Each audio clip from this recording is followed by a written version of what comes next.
অসময় টিভিতে আজের সংবাদে আপনাদেরকে স্বাগতম। আমি আছি সাংবাদিক এটা বেরু। আজকে ইন্টারভিউ নিতে যাচ্ছি বাংলাদেশের ভবিষ্যৎ নায়িকা ঝিমু আপুর কাছ থেকে।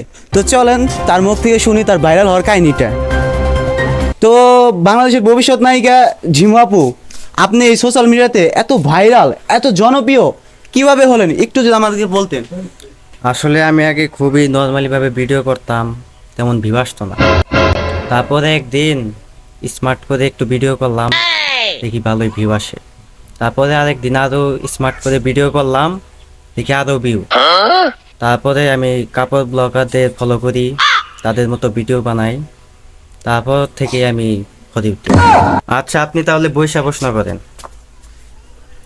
আমার দ্বিতীয় প্রশ্ন, এই যে আপনি শাকিব খানের যে নায়িকা হইতে চান, শাকিব খান কিন্তু 2টা বিয়ে করছে, আপনি কি 2টা বিয়ে করতে পারবেন? অবশ্যই পারবো।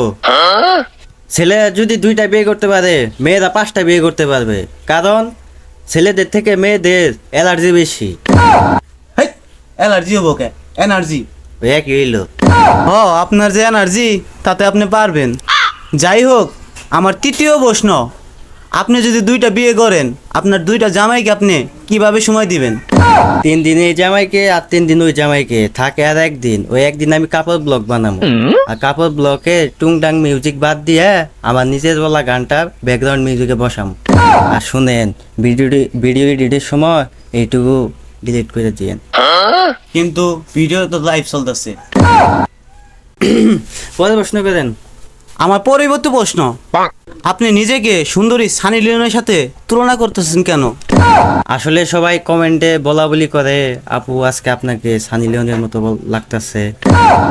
আচ্ছা, আমার আরেকটি প্রশ্ন, আপনি কি নিজেকে এত সুন্দরী মনে করেন কেন? অবশ্যই সুন্দরী মনে করবো না কেন? আমার গাল দুটো টমেটোর মতো, আমার চোখ দুটো হরিণের মতো, হাসি গোলাপের মতো, আর হচ্ছে আমার জিরো ফিগার। আমি নিজেকে সুন্দর মনে করবো না কেন?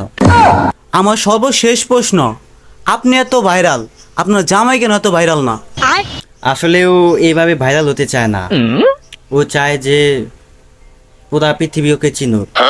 দুজনে কিছুদিন পরে কাপড় ব্লগ বের করবো। ওই কাপড় ব্লগের মাধ্যমে আমরা পুরা পৃথিবীতে ভাইরাল হয়ে যাব।